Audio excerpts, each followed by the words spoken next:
Hello, hello, hello, love wrestling. You know the drill. It's 10 a.m. It's Tuesday. You see Drew. You see myself. It's another edition of Firmly Love Wrestling, Firmly WWE on Tuesdays with Drew and myself. Welcome on in, everybody. Happy to be here. Got SmackDown, got Raw to talk about. A bunch of fun stuff coming up today. But first and foremost, Drew, how we doing this morning, man? Good. I'm good. I'm here. I'm breathing. Those are good things. So Sure. The day should be good then, if that's happening. I hope so. How are you doing? I'm doing all right. We're surviving. We're surviving here, man. We're doing good. Yeah, man. I mean, I'm happy to be here, happy to be chatting with you. I think we got a lot to talk about. I thought SmackDown for the last ever SmackDown on Fox last week on Friday was a good show. I thought Raw last night was a very good show.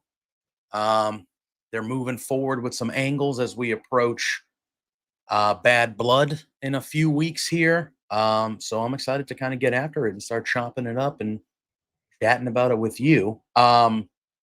Obviously, we're going to touch on SmackDown first. However, last night, during Monday Night Raw, it was announced that on October 7th, Monday Night Raw will be going back to 2 hours, Drew. God bless. God bless. Whether you believe or not, God bless. You know, that is, I think we've become accustomed for the 3-hour Raw. However, I think for a weekly television show, 2 hours is really the sweet spot. 3 hours should be reserved for your pay-per-views or your bigger shows. If you want to, I have no problem with them doing every few months they do a 3-hour Raw. It's a special Raw. We're doing 3 hours tonight. I think that would be fine, but 3 hours regularly. I mean, and I know that wasn't. That's what the super shows used to be. Yeah, the super shows used to be 3 hours, and it was like, oh, all right, we got an extra hour of Raw. All right, cool, rock and roll. It was special. It felt like, oh, something big's going to happen tonight. And then obviously for the last, I don't even know, my frame of time is awful, but for the last, 10 years, 8 years? I don't even know how long it's been. I feel like Raw's been 3 hours every Monday. And again, it's been 12 years. Has it been 12? Yeah. The 3 hours are a lot easier. Yeah. The 3 hours are a lot easier to watch nowadays than they were in the middle, or most of that 12 years.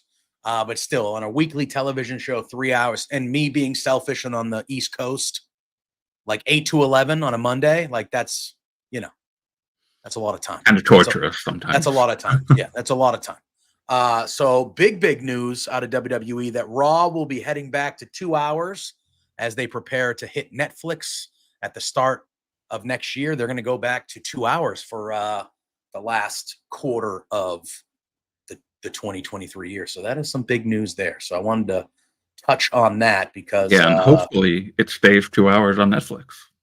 Yeah, I think they're going to probably add a third hour to SmackDown. That'd be my guess. They'll add a third hour to SmackDown on Fridays.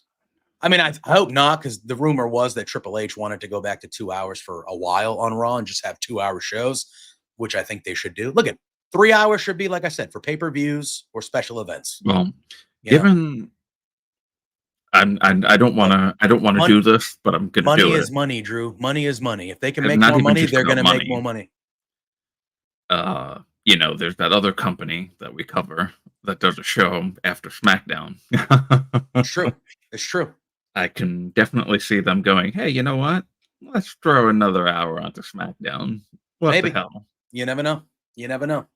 But obviously, I'm assuming, I don't know how all the inner workings work, but I'm assuming all parties had to agree with this move. Like, I'm sure USA had a say on it because they're losing an hour of, like, regardless, good ratings. I mean, they were losing Raw regardless anyway. Yeah, they're losing Raw They were regardless. technically not supposed to be on USA for the Yeah. last half of the year. Yeah, and So they're getting USA, SmackDown. So they're getting a program back, but they were losing a 3-hour program and gaining a 2-hour program. So I'm assuming all this needs to be worked out with the cable and TV providers and to make sure everybody's aligned with what we're doing here, because I can't imagine something is outrating Raw on USA for that hour. Like, you know what I mean? Like, they're going to get more ratings with that hour of Raw than they're going to get with anything else they put on there.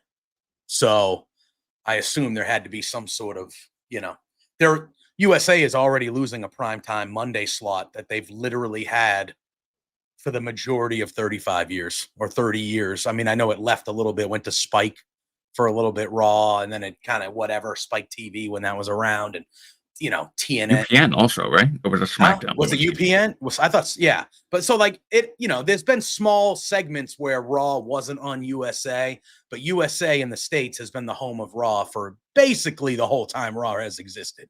So for Raw not to be there is going to be weird. It's going to be weird. It's going to be weird on Netflix anyway, because that's just odd. But we'll get used to it, fair enough. And for God's sakes, when we get to Netflix, can we stop with the audio cutouts when fans are chanting holy shit? We're all adults. We're all adults. We've heard the word before. Half the kids watching have heard the word before. Why are we blacking out the audio? So I can't hear the commentators or hear the show I'm watching. Are we 10 years old? What are we doing? It's 10:30 at night. They're chanting holy shit. Oh no. Oh no. Cut off the audio so the wrestling fans can't enjoy the show. Give me a break. Give me a break, Drew. Oh, it's fucking annoying. Sorry. Well, at least I didn't wait nobody had a 10 bag minutes. over their head. Yeah. God, Well, we'll talk about that on Thursday. But dude, think of the children. Think of the children. It's ridiculous. It's ridiculous. It's 10:25 on a Monday night. Like, first of all, your kids shouldn't be up watching the show. They should be in bed getting ready for school. But if you're a cool parent and your kid's up, they probably have heard the word before. It's not like they're chanting F-bombs. Holy shit, who cares?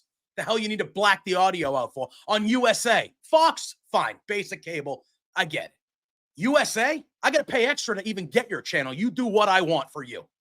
You do what I need. Blocking out that crap. Jesus Christ. What do you think? Infants are watching at 10:30 at night? Jesus Christ. Anyway, let's talk about SmackDown. Now I'm angry. Oh, God. It's always good to start the day off with some anger, Drew. Yeah, anger and some coffee. Yeah, I already had my coffee. I made myself a shaken espresso this morning. We're feeling good. Yeah. I need one of those. A certain coffee chain makes a really good shaken espresso. Because I'm a snob, have my own espresso machine in the household.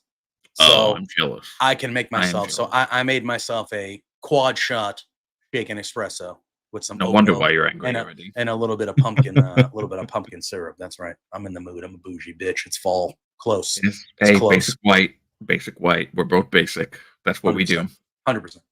All right, Drew. You like home goods as well. Oh, and yeah. Not joking about that. Yeah, Bed Bath and Beyond. Why not?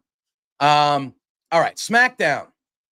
This past Friday, it emanated from the home of Love Wrestling, from the home of LPW, Edmonton, Alberta, Canada, Drew, was the home of SmackDown last Friday. And the show started with a recap of Cody Rhodes defending the championship against Kevin Owens. And then we saw Cody make his way to the ring. He welcomes Michael Cole back to SmackDown. I thought that was a nice little thing by Cody there.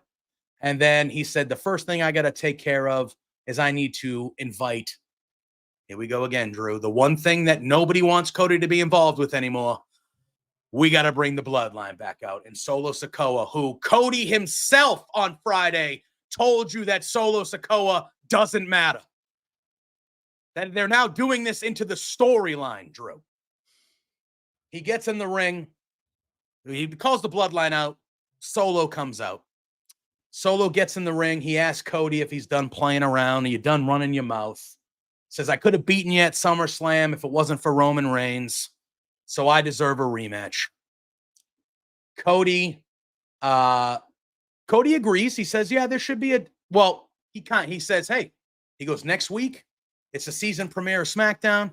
He doesn't say it, but they're going back to the USA. It's a season premiere. And Cody agrees. He goes, there should be a title match next week on SmackDown. I agree with you. And then Cody looks right at Solo and he says, but I don't think it should be you. And he looks behind him because the bloodline is lined up outside the ring and in the entryway. And he goes, I'm talking to you, Jacob Fatu. He goes, you're the real. He goes, you're effective. You're unhinged. You're the number one contender in my book. And he goes, you're a formidable athlete. So he's literally talking past Solo Sikoa, who's in the ring directly in front of him. He just kind of steps aside and goes, no. You're not the guy I'm talking to right now. I don't care about you. I'm talking about Jacob Fatu right now. Damn, dude. So now in WWE story, Drew, now the champion is saying, Solo, get out of here. You're not the guy. You're not the guy here. Jacob Fatu's the guy. Now Solo then, Jacob kind of gets on the apron. It looks like he's going to try to go after Cody. The crowd is starting to get a little, and Solo's looking at Jacob like, Jacob, what are you thinking here? What are you thinking? You gonna stay with me and align with me and step down, or like you trying to what? Solo looks a bit confused. He's looking at Jacob. 100% Scott. I agree with you. Welcome in this morning, Jacob Wood. 100%. And then Jacob kind of backs down, looks at Solo. He's like, yeah, you're the dude. I get it. I'm trying to look at my notes here because they're a little jumbled. But he pledges his loyalty to the tribal chief, steps down. Cody says it was worth a shot. And he's crazy to wrestle any one of them. But he said, I'm getting better every second, every minute, every hour. And he goes, and the bloodline is revolving around me, but the WWE Undisputed Championship means that this company revolves around me, Cody. Street Profits and DIY come out of nowhere because the bloodline gets on the apron like they're going to attack Cody. We see the Street Profits and DIY come to back up Cody. And then Nick Aldis pops up and he tells them all to calm down. And he says, next week, Solo Cody official for the WWE Undisputed Championship. Yeah, but Cody said no to that. Yeah, he did. He did. But I'm assuming we're gonna get Roman Reigns back. Roman Reigns is gonna show up next week at the debut of Raw back on SmackDown back on USA. I assume that Roman Reigns will also cost Solo this match against Cody. And then hopefully Cody can kind of move on past the bloodline a little bit here for a bit. And we can kind of focus on bloodline versus bloodline, which is where we all know that this is going. I'm cool. Like, listen, the one thing I said after Bash in Berlin was I need Cody to step away from the bloodline. Like, I need Cody to get away from the bloodline. Clearly they're doing this rematch because I don't know why. I mean, they're saying Solo needs a rematch because of the Roman Reigns stuff, but what are they going to say when Roman Reigns gets involved here again? Is Solo going to be promised another title shot down the line? Because Roman is probably going to get involved again. So with the help of some insiders on Twitter, I finally understood what's been going on with this whole Solo Sikoa thing. I realize now that it was likely a plan for them to make him look like an idiot as a leader and not as a true leader. because the real leader is going to step in soon. Because what is Solo doing? Mm. Doing nothing. Yeah. He is like the figurehead of this new version of the Bloodline. The one thing that I need explained is if he is not the actual leader, Mm. why is he making a lot of the decisions? What? Is it Yeah. because The Rock is allowing him to make those decisions and allowing him to see if he is gonna, exceed or fail? Or is it because he's just has like a power trip in his head because The Mm. Rock said, "You are the guy that will lead this while I am gone and Roman is out." Yeah. So that will be explained, I guess, in time. Mhm. Does that then also mean that when The Rock comes in, Solo is no longer with this version of the Bloodline? I don't know. It could be that Rock comes back after Solo fails and fails and fails, which he's been doing ever since he's been the leader of this bloodline. Mm. And then all of a sudden, Rock is like, "Okay, all you other guys, I was almost going to say Camacho because Scott said let Camacho wrestle in the comment.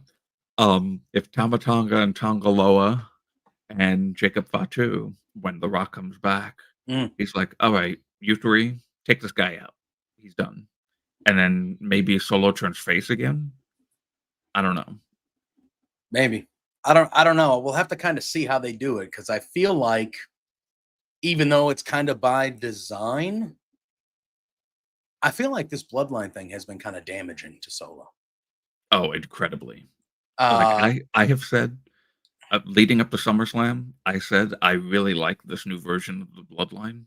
yeah. But when they took out Paul Heyman, Mm. I think what I understood of in my head canon of what this bloodline Mm. is that it's working really great because Paul Heyman doesn't know what's going on because he's still Roman is the tribal chief. Yeah. But when they took Paul Heyman out of it a couple weeks before SummerSlam, um, I was just like, oh, I'm feeling like something's missing here. Yeah. So taking Paul out, I think, hurt Solo's leadership role of the bloodline, and it kind of exposed him at SummerSlam because he really didn't have any heat in that match for the most part. Like Well, I think the crowd was really just popping for Cody, and they didn't really care about him at all. yeah, I mean, I don't put that one on Solo. I think that was the No, WWE I'm not booking saying that's Solo's fault. because I'm just saying, everybody knew Roman was coming back, and they didn't even being there. I actually thought that the match itself with Solo and Cody before Roman was better than people are giving it credit for. I thought it was pretty good, but you could feel it in the stadium too. Like the crowd, we were waiting. Everyone was waiting for Roman. We knew that moment was happening. Nobody gave a shit about that match because everybody was waiting for Roman. So I think this is the real problem and I think WWE knew it when they signed him, but I think it's even more glaring is once Jacob Fatu showed up, it was like, okay, well, this guy's better than that guy immediately. So why isn't this guy here to be the guy? And I get it. He's the enforcer. He's crazy, barely talks. Like he's that insane person that they're showing him in this light.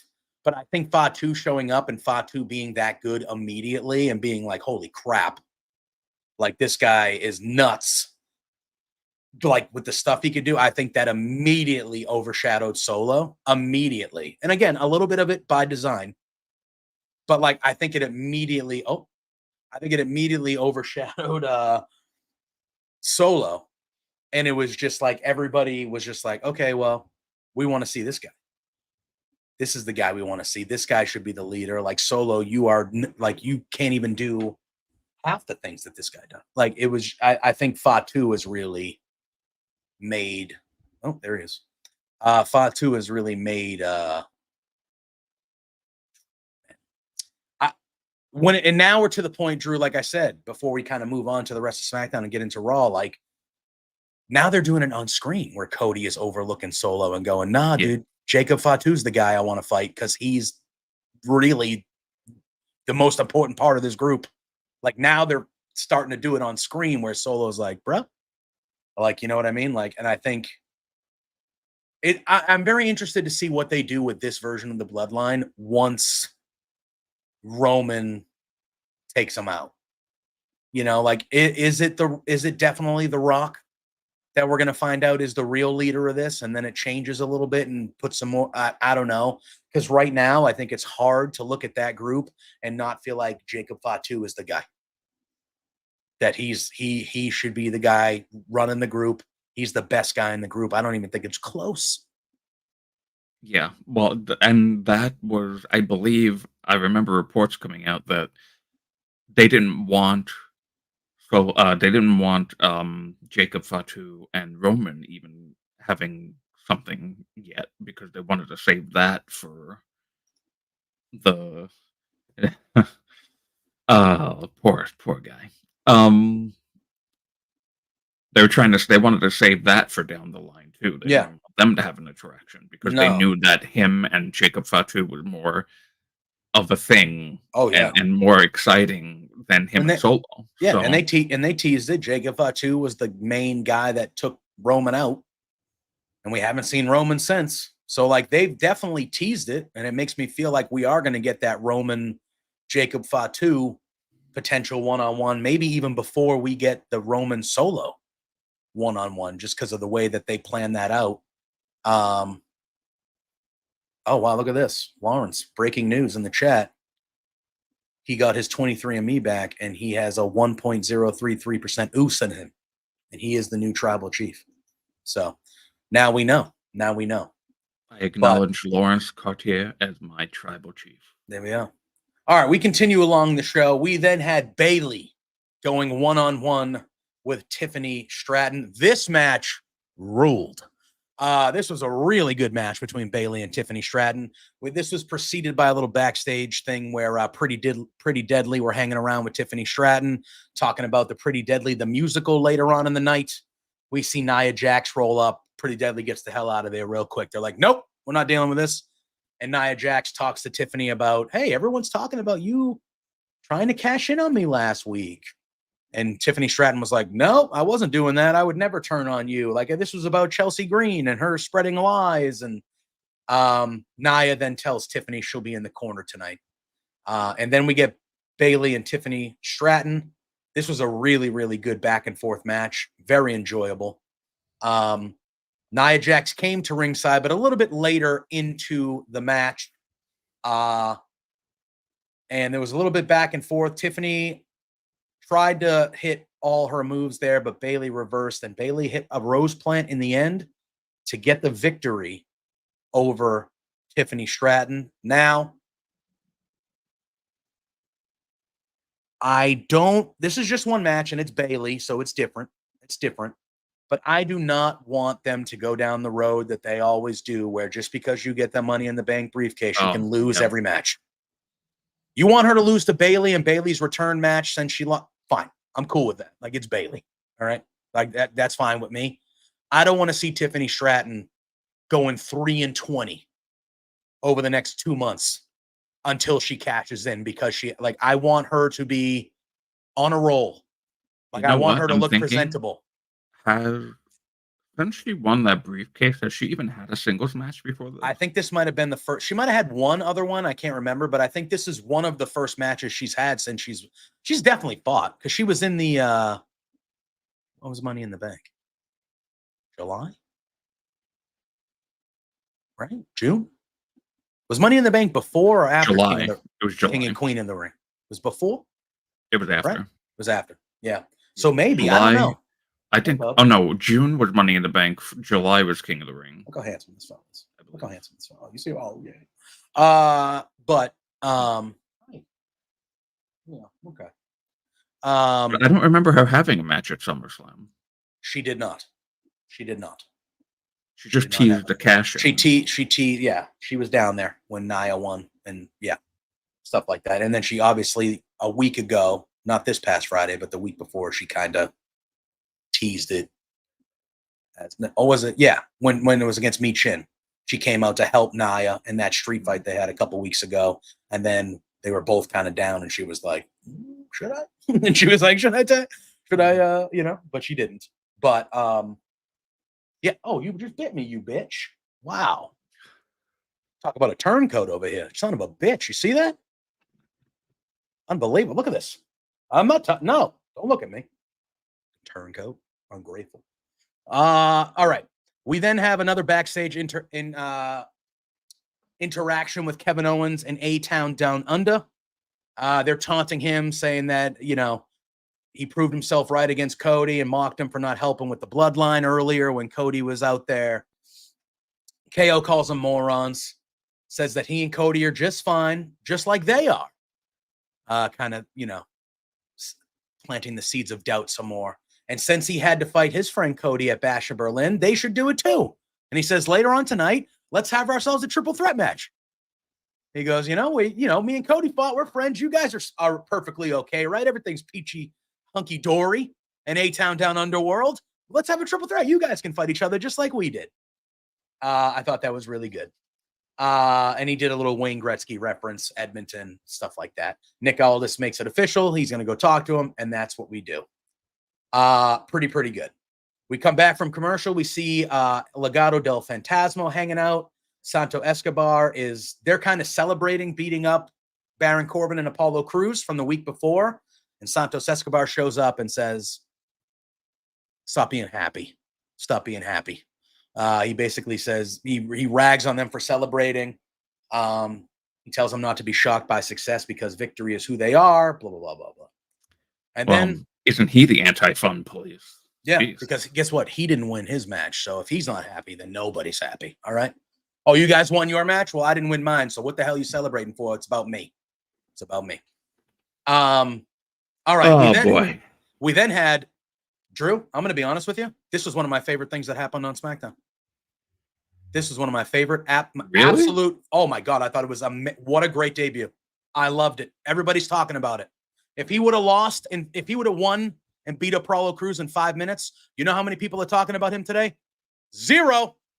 But because they did something different, they did something clever, and now this guy has a whole thing to base his character off of from here on out. Is that he's this pretty boy, supposed to be the best thing since sliced bread, and he got embarrassed and lost right away. This was brilliant. One of my favorite things that happened on SmackDown. Because now next week when he comes out, now he has something, like I said, to base his whole character on. And they can build off this and make him into something because of this. I thought it was brilliant. And I saw a lot of people, again, you're never going to please everybody. And I think people that are complaining about it, they just don't get it sometimes. They just don't get it. Like, not everything is the same fucking thing we see week after week after week after week. You got to do different things. Remember when Santino used to lose real quick? Got eliminated from the Rumble in 5 seconds. Used to lose matches immediately. It became part of his character. This is what's going to happen here. Not saying that Vinci, I think, is going to be this comedy character the whole time. But what we saw there on Friday with this debut and him getting pinned immediately, that is stuff that he can use for his character and now instead of just another guy, it's a different type of story that he can tell to build off of. Oh, I'm not that, that's not me. And then what if he does a rematch or he goes after Corbin and the same thing happens? Or they run this where it happens like 2 or 3 times. Then, I just thought, again, he's going to be a mid-card wrestler. I don't think he's going to be fighting for world championships, but he can go. We've seen Cruiserweight Classic when he's had the opportunity in tag teams and solo matches with Imperium. He is a great in-ring wrestler. And he's clearly, this is a new character for him. This is a chance for him to stand out because they kept the other two together and they separated him. And I thought that this was something different. And I thought it was something that it was funny. It was absolutely funny to me to see him lose like that and be like, what? I wasn't ready. I still got my pants on. Like I wasn't, and I'm just like, all right, yeah. Now it's about what they do with it moving forward. But I thought it was something different, and I thought it was well done. Well, Well done. here comes the weekly Firmly WWE disagreement because this was very Vince McMahon-esque booking in my head. I did not like it at all. What'd you want him to do? Have a 10-minute classic with Apollo Crews and then it not matter? Why wouldn't it matter? Because nobody would give a shit about Giovanni Vinci Tuesday, 5 days after SmackDown, if he just had a normal match and won. Nobody gives a shit. I mean, nobody's talking about it anymore. But when you have the show right now. But yeah, but like when it happened, people were talking about it because of the way it went. Like I said, if it was a regular 8-minute match where he hit a couple big moves and won, it's just another thing that we see every week, you know? But then here's the other problem too. People were then also comparing it to the probably worst moment of SmackDown on Fox's history in their 5 years of being on Fox. Yeah, but which was the first episode where Kofi lost in 7 seconds. Yeah, but people comparing it to that are morons. Because it's not even close to the same thing. It's not the same. It's not the. They were going for a world title. He was fighting Brock Lesnar. Again, the worst moment in maybe the history of WWE. Literally. Maybe the worst moment. And I also think that there's a chance that it was a little bit of punishment as well. Because of reasons I've heard of why he got separated from Imperium to begin with. So I do think that there might have been a little bit of punishment towards it as well. But yeah, I mean, again, like when I look at don't know what that reason was. We can talk. I don't want to throw it on here. We can talk about that after.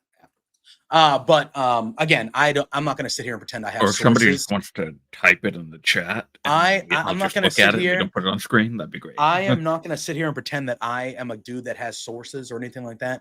But I have some friends that know more than I do, and I was told by some pretty respectful and people in the know of why he was separated from Imperium.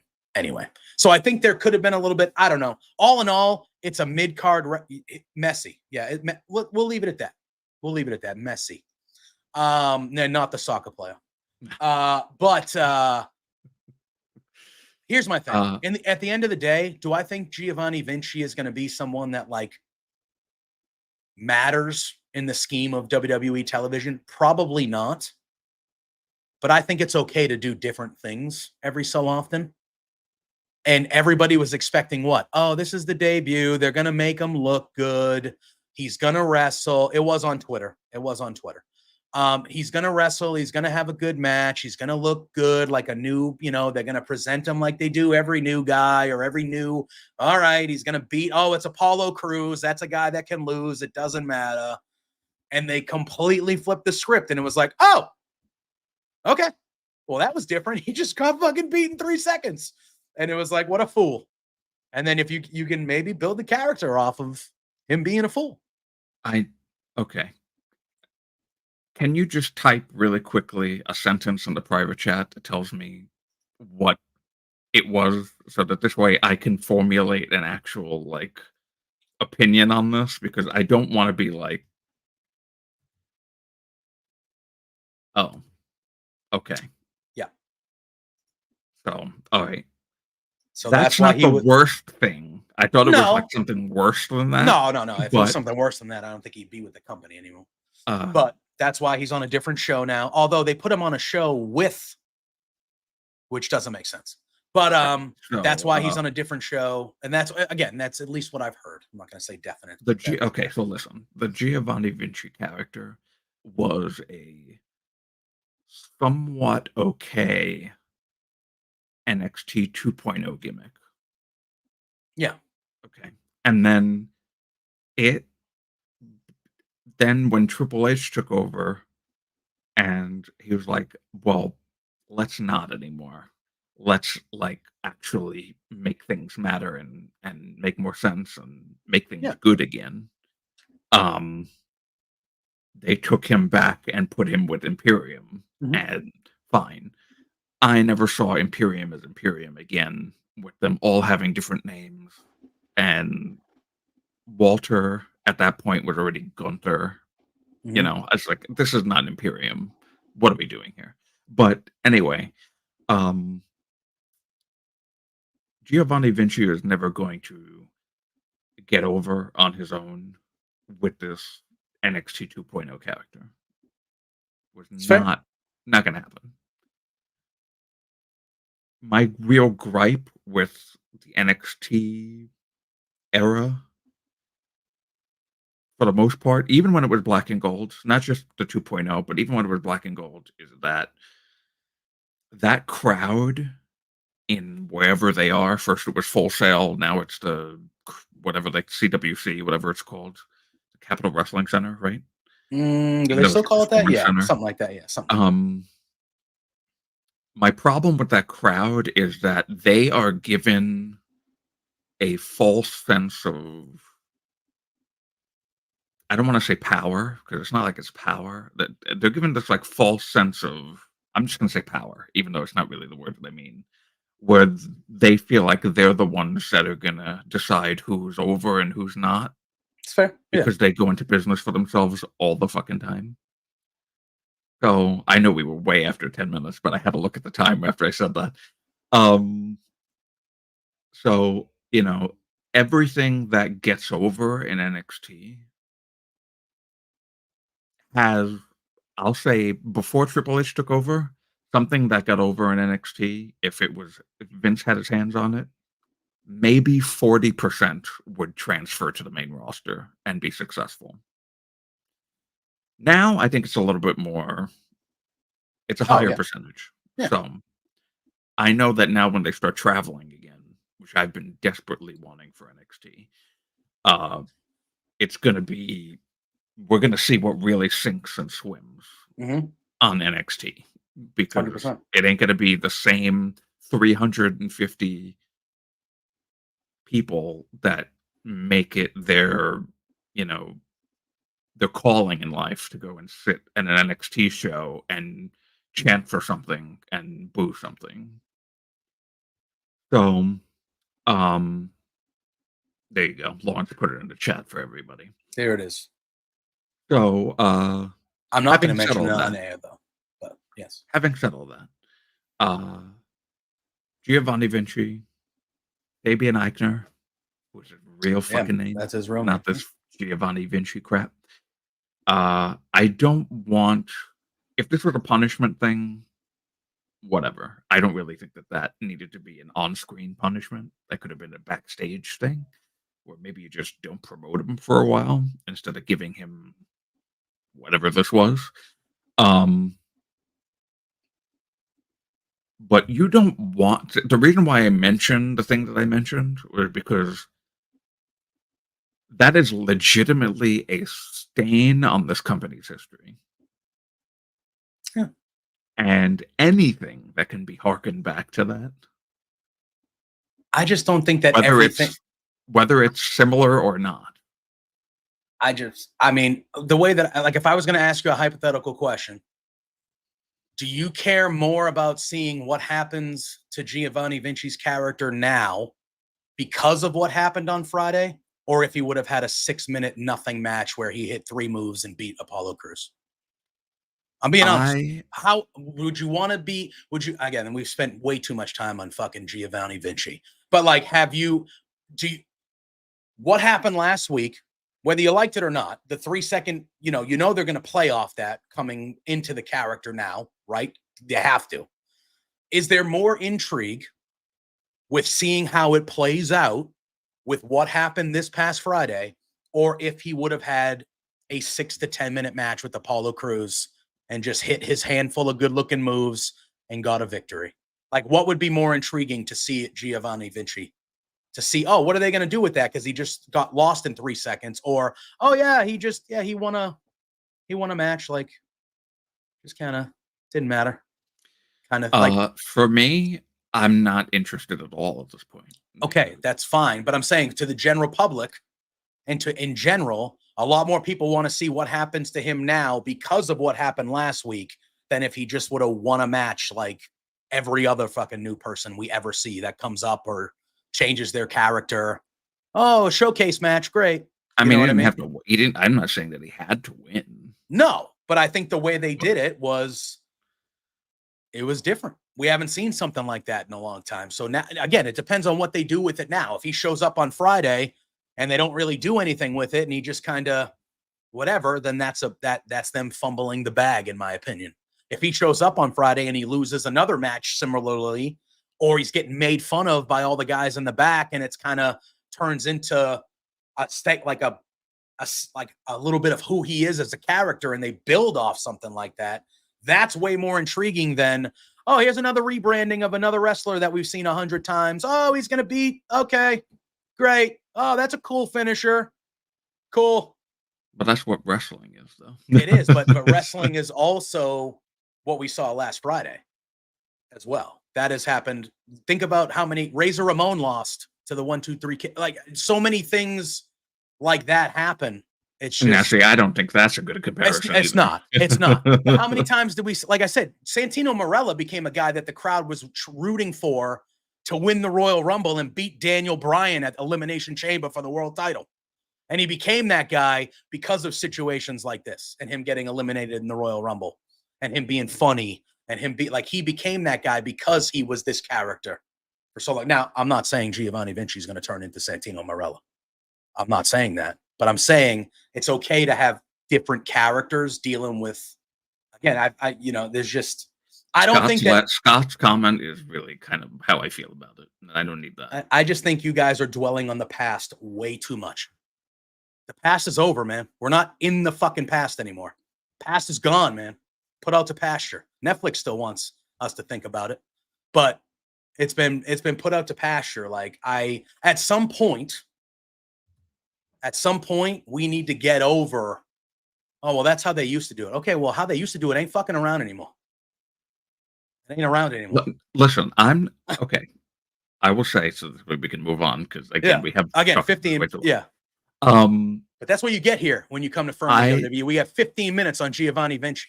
Yeah. Which, you know what? I guess it worked. Worked if we're talking about him for 15 minutes. It's not, for me, it's not that I'm focusing on what happened before, but it's more with this new iteration of the company, I don't want to see the same booking style. That's fair. That's what I mean. Okay. But honestly, as somebody who's watched the WWE product for I can't remember the last time they did something like that. Now, again, seeing someone get rolled up unexpectedly, yeah, that was an end of a match that happened way too much under the previous establishment. But I can't. When was the last time that somebody lost a match in this way? Brock and Kofi. Again, that's different. That's a different thing. But it's the last time it happened. Okay, but that was 5 years ago, Drew. 5 years ago. That's a long time. You can't do something, again, not the same thing. Not the same thing. But you can't have, that's a long time ago for you to I'm not saying that I'm not saying that you can't do this. I'm saying that the way that it was done, if it's rumored for to have been done because of what's been mentioned, maybe we don't know about. Yeah, I think that's dumb. I would agree. I think from a punishment standpoint, if that were the case, that's dumb. However, if this was them going, hey, everybody thinks we're going to do this thing, we're looking like Pitbull. If they were like, hey, man, we're going to try something. Everyone thinks that this is going to be this typical cookie cutter, new rebrandings, typical match. We're going to do this. And we're going to have some fun with it and see if this can get some buzz, which it did. I don't have a problem with them trying. I think it got buzzed for the wrong reasons. And we'll see. And again, I think we both agree that it got buzz and it got people talking more than a regular match would have, whether you liked it or you that I agree with. Yeah. So now it's really about what they do now and how they build off that as the character, because that was the first time we've ever seen the character. You know what I mean? He had the pomp entrance, and he's like, ooh, and then he boom, you lost, you bum. You know what I mean? Like, and it's like, okay, well, now what? First impressions, they mean a lot. First impressions. Hey, look at him. He looks like $1 million. All right, we then had the triple threat match with Austin Theory, Grayson Waller, and Kevin Owens. This was a good little match. For most of the beginning of the match, Theory and Waller were working together, and they were really taking out Kevin Owens. And then about a little bit more than halfway through the match, Austin Theory laid Kevin Owens out. He tried to pin him, and Grayson Waller broke up the pin. And then that started the heels kind of bickering with each other again. And KO took advantage, and Kevin Owens wins with the stunner on Austin Theory. Post-match, Grayson runs back into the ring. They attack KO, or he tries to attack KO, but KO gets them out. And then they kind of like stood tall a little bit, and they beat the crap out of KO. And then they kind of stood tall, and Grayson Waller was kind of, it looked like they got on the same page again towards the end. So that was that. We then had an in-ring segment, which I really liked here. We have LA Knight making his entrance. He says a little over 30 days into his WWE US Championship reign, he's already got 2 title defenses. He's defending it internationally, and no matter where you go, it's the same. Everybody's gunning for it. And then we see Carmelo Hayes. You know, I love me some Carmelo Hayes. He enters the fray. He kind of makes fun of LA Knight for bragging about 2 successful title defenses. He says he should be bragging about putting SmackDown on his back like Carmelo has the last couple weeks. He says all LA Knight's been doing is running his mouth, but when he's been checking the scoreboard, Carmelo has 2 straight wins on Andrade, and he thinks that puts him in line for a chance at the U.S. title. He says he says he's worried more about winning than having match of the night, and that's why the LA Knight says I'm worried more about winning than having match at the night, like you, buddy, and that's why I'm the champion. And then we see Andrade enter the fray. Tells Mello to take it easy, pipe down a little bit. He says, I know you beat me twice, but I've also beat you twice. And then him and Carmelo start going back and forth, and that breaks down, and LA Knight gets involved, and LA Knight actually ends up hitting a BFT. So he hits a BFT on Andrade first, and then Carmelo's making fun of Andrade as LA Knight's kind of getting ready to leave, and then LA Knight goes, wait a second, and he comes back, and he hits Carmelo with the BFT, and LA Knight leaves on a high note. But I kind of like this, Drew, because they're clearly continuing this battle with Carmelo and Andrade. And these matches have been excellent between these two. They're tied at 2 each, 2-2. Whether they just go best of 5 or they go best of 7, either way, we're getting great matches from these two. And I would rather them two be doing this than something else.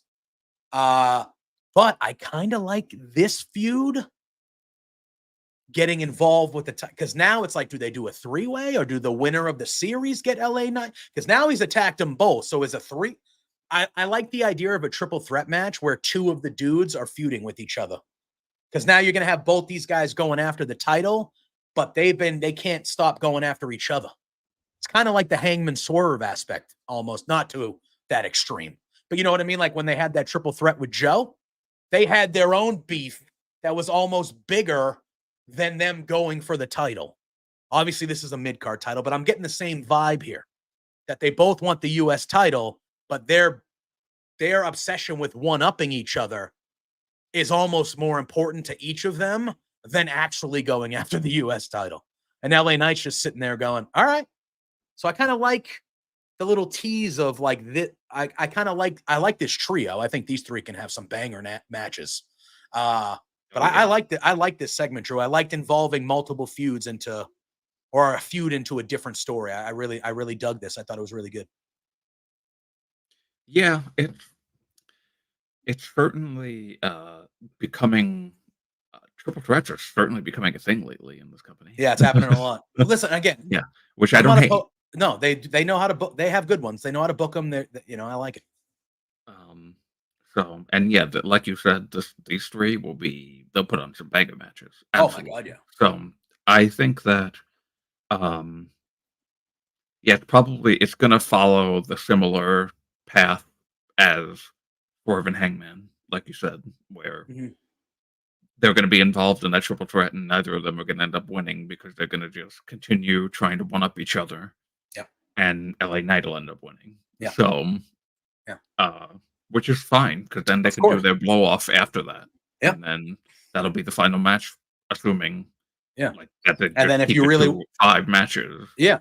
And then if you really Um, wanted to, whoever wins that series can then say, okay, now I want a one-on-one with you, LA Knight. And then yeah, you can build from that, you know? So I I think I really enjoyed it. I have really enjoyed what they're doing with Carmelo and Andrade because at this point, let them go out there and have banger matches in a series like this. Because what else are they going to be doing? You know what I mean? Like they're just going to be having matches with other people. Like at least they're making this feud count, and now they're going after a title. I thought it was really really well done.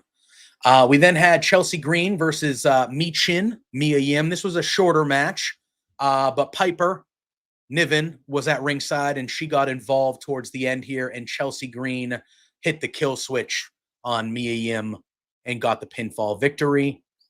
They're clearly heading towards a Tiffany Stratton Chelsea Green feud, which I am all for. Which I am all for. I wouldn't even mind Piper Niven and Nia Jax maybe crossing hairs here because that's a matchup I would like to see with oh, yeah. you know, they have the meaty men slapping meat. Well, guess what? Nia Jax versus Piper Niven, that's the female version of that. And I would very much like to see them two beat the shit out of each other. That would be a lot of fun. That would be a lot of fun. I like I Piper agree. Niven a lot. But yeah, standard fare. We had a backstage segment with DIY and the Street Profits. He says, we're not friends, we're not family, we're both going for the titles, but we do have a common enemy, and that is the Bloodline. And then we get the 8-man tag to close the show. The main event, it was DIY and the Street Profits versus the Bloodline, which was all of them. Solo, Fatu, Tamatonga, and Tongaloa. This was a pretty fun, as you would expect, 8-man match. Everyone's brawling right at the beginning. The referee's trying to get order. And then it kind of settles into the match.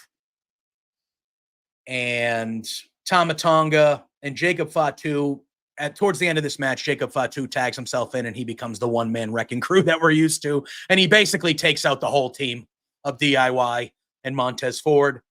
And then that sets the way for Solo Sikoa to take over. He hits a spike DDT on Montez, the tag to Solo. Solo just makes the pinfall. Bloodline stands tall. And that's how we end with SmackDown, with the Bloodline and Solo standing tall because he does have a title match this coming week on the re-debut of SmackDown. Has SmackDown ever been on USA? It was, right? It was on There was a USA time. before it went to Fox. Okay, that's what I thought. Yeah. So on the return debut of SmackDown on USA this Friday, Solo is looking strong heading into his World Championship match against Cody. That was when it was Monday night Raw, Wednesday night? Tuesday night SmackDown. Oh, that's right. Wow. What a time, huh? And then we fast forward to last night, Drew, from Calgary, Alberta, Canada, the Saddle Dome, baby. Monday night Raw. Let me tell you. Good crowd. Let me talk to you. Good crowd. They were ready for this show. And this show started off hot, Drew. It was an 8-person mixed tag street fight.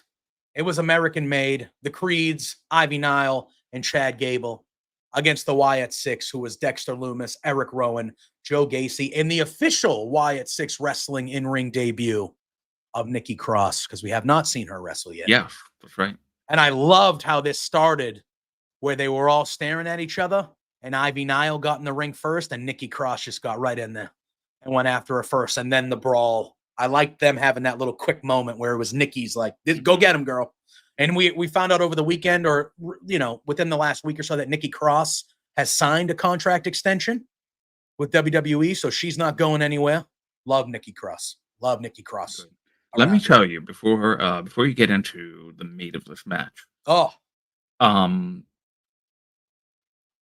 there was I don't know if you felt this way, and I haven't really seen other people talk about it, but after American Made get in the ring mhm. and then the lights go out, there was like an eerie but almost comforting silence while the Wyatt Six music was playing and the Mm, lights, and there's just the firefly, the lights yeah, and everything. for sure. That was just like, the beginning beat of the music, just that one note on a piano, just over Yep. and over. I don't know what it was, but it made like the hairs stand up a little bit.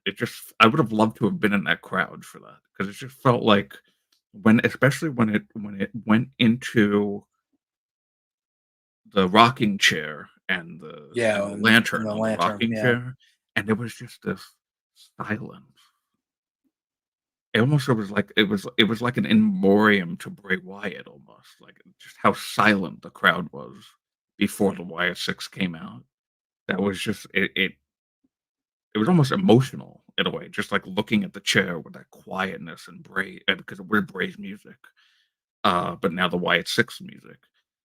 Uh, Mhm. yeah, it was I just had this, like, this eerie, comforting feeling. It was so weird I went back and watched it again, which I don't normally do with things because it was just so, like, enthralling to just see the darkness and just the lights and that silence was Mhm. so I don't know, it just felt, like, emotional just to I wish that Bray was still here. Yeah. And we just passed the year of Mhm. his passing last week, I believe, or almost 2 weeks ago. And, Yeah. yeah, I just And wanted to mention that because it it just, like, it got me a little bit. yeah, for sure. And I think Spencer was there last night. Our boss was there. He was in SmackDown in Edmonton. Um, but I he put a yeah, so he tweeted, he goes, being here for a Wyatt's entrance just feels special, man. And I had the luxury of being there in Raw a couple weeks ago in Providence where Uncle Howdy made his debut. Like, and again, he got a good pop, but when that music starts and the music is going, I think everybody in that moment is just kind of, you know, I feel like there's been a little bit of a silence every time we see a Wyatt's entrance. Like when the lights go out before the music hits, everybody's like, "Oh shit." And you can hear the crowd like, "Oh, that's where the pop is." Like, "All right, let's go." But Yeah. once the music hits, I think it just takes, I only can speak for my own feeling in that building and it was like you can't not think of Bray, right? You just can't. It's his fucking song. This group is because of him. Like this is, it's their own thing. It's Wyatt Six, but this is a Bray Wyatt tribute band, man. That's what this is. That's what this is. And they're making it work. And I've loved everything Yeah, they've done. they Like really have. I have not, I don't think that they have missed a beat once when it comes to this presentation of the Wyatt Six. I think it has been perfect, truly.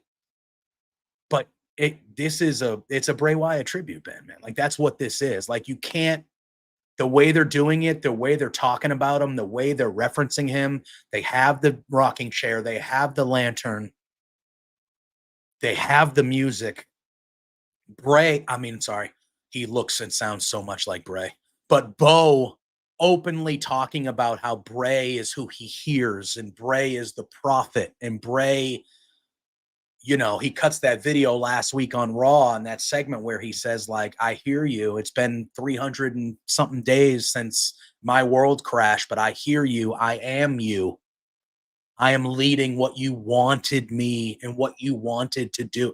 Like, and I think, like, even though we're still in it as wrestling fans, you hear that music, you see that entrance, you just want to, it's almost like you don't want to make noise because you want to just take it in and you just want to just I don't be know in why. that That moment. was like the first time. If it's happened before last night, I just haven't noticed it for some reason. I That's how I noticed felt. it last night. Yeah, that's how I felt in Providence when he came out at the end. Like once the lights came back up, when the lights went out, initial pop. When he gets in the ring and blows out the lantern and the lights come back up, initial pop. Like there's another big pop. But in the middle there, I feel there's people cheering. Obviously, it's an arena full of people. But like, I do feel like we're kind of, at But least for it me, and didn't sound like it last night. yeah, That's why I think it really felt like no one was there. It was an yeah, empty building. Like yeah, that's how quiet it was on TV. yeah. But listen, this street fight, holy shit, man, this was good stuff. Yeah, This was good really stuff, was. man. All 8 of these people killed it. Killed it. And I loved Uncle Howdy being out there in the rocking chair, and he was like really getting into it sometimes. Like he was like, I will say this: it's a street fight, which does mean no disqualification. But how did you feel? So the match itself was amazing. There's, table spots. There's Chad Gable hit a fucking Olympic slam from the top rope through a table. Like he put Joe Gacy through a table with an avalanche Olympic slam. Like that shit ruled. That shit ruled. A lot of good spots through and through. But at the end, Uncle Howdy just gets in the ring and just hits Chad Gable with the Sister Abigail, and that's how the Wyatt Six win. So technically they cheated. I mean, there's no rules. But it became a 5-on-4 to win the match. Whatever. I didn't. I didn't hate it either. It made sense. But the Wyatt Six do get the victory. Chad Gable. I mean, I'm sorry. Dexter Lumis gets the pinfall victory for the group in this match. Yeah. Again, fine, but we saw our Sister Abigail from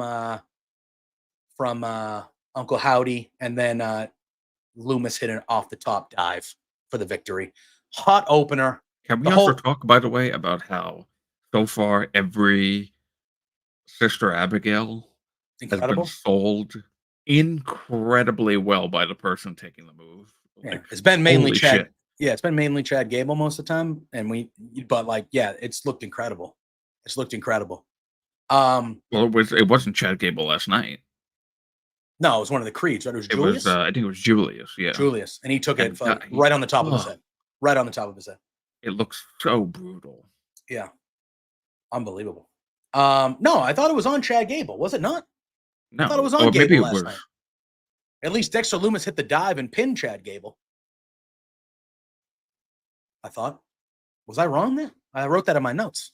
Because I thought Uncle Howdy came in and he did it to Chad, because Chad's the leader of American Made. So he gave him the Sister Abigail. I could have been wrong. I thought it was. Yeah, I thought it. I remember it being Julius. Oh yeah, this is a good point by Scott. Nikki Cross, when she hit the German suplex on Chad Gable, that spot was awesome. That spot was awesome. Man, there was just a lot of good stuff, and the whole first hour of Raw was commercial free. But this was a lot of fun, Drew. This was a lot of fun. I'm assuming. Do we think now that the Wyatt Six are done with American Made and Chad Gable? Like they're going to go do something else? Like, was this the end of the American Made? I feel like it could be. It could have been, right? Like I feel like that street fight, mixed tag, everyone involved, like that felt like, okay, we're done with you now. We proved our point with you. We're going to go this way, maybe. I don't know where they go, the Wyatts. They got to find somebody else to maybe torture. do one last singles match at Bad Blood between Uncle Howdy and Gable, maybe, and then that's it. Yeah, maybe. I don't know, but I thought a hot opener, be a Bad Blood, it would type of match for sure. I thought a super duper hot opener, really, really well done. One thing that I thought was well done throughout the entirement of Raw tonight is the Judgment Day. They needed a night like last night. They needed a night where, please. They have that shirt now. I know. I would be a lot more angry at them changing their name to Street Trash than I was when Giovanni Vinci lost by 3 seconds. But I would love it. I hope they do it. I just think it's such a terrible name. I understand the funniness. I'm like, I get it's just such a bad name. But Finn Balor comes out by himself, cuts a promo, said that Damian Priest keeps on saying that Judgment Day screwed him. Yeah, exactly. They're amazing. Yeah, all rise for the street trash. But that Damian Priest was really the one that screwed Judgment Day. Finn says that he had been beautiful delusional heel stuff. Oh, love it. Promo. He said he's been trying to hold Priest up, but the more he did, the more Damian held him down, and they were supposed to be. He said when he says in this promo, it's like, you have that championship because I helped you. I helped you keep that championship. It was like he was telling you not to the entire time. Sure was. Sure was. Finn says that he should have been world heavyweight champion a long time ago, but Priest was always lurking with the briefcase, getting in the way. Factually correct. That is factually correct. Not saying that is a factually correct statement from Finn Balor. That is true. I didn't disagree with that one. Yeah. And so he says, I want Damian to come out here right now and get, so Damian Priest shows up. And he says, you know what? He goes, we shouldn't be talking right now. I want to beat your ass. I should be beating your ass right now. But Priest says that ever since Balor broke up the real Judgment Day, he's been wanting to drop his ass was the actual term. Finn says that's not how this is going to go. You're not the sidekick anymore. I'm not a sidekick. I'm Finn Balor. I'm not a sidekick. I loved hearing that from Finn Balor because he's not. He said, you and Rhea are going to fall on the same night because I want you one-on-one at Bad Blood, which we already know Liv and Rhea are fighting at Bad Blood. Finn said that Priest is forgetting. Well, Priest accepts, and then he starts to go after Balor. Finn kind of stops him and says, you're forgetting one thing, the old Judgment Day playbook. Priest says he wrote the damn playbook. He says, I wrote the Judgment Day playbook. Don't talk to me about that. But then we see Carlito. We see JD McDonough. We see Dom. Damian is trying to fight them all off, but the numbers game, you know how it works. They start overwhelming him. We then hear Rhea Ripley's entrance. She's still on a crutch, still hobbling.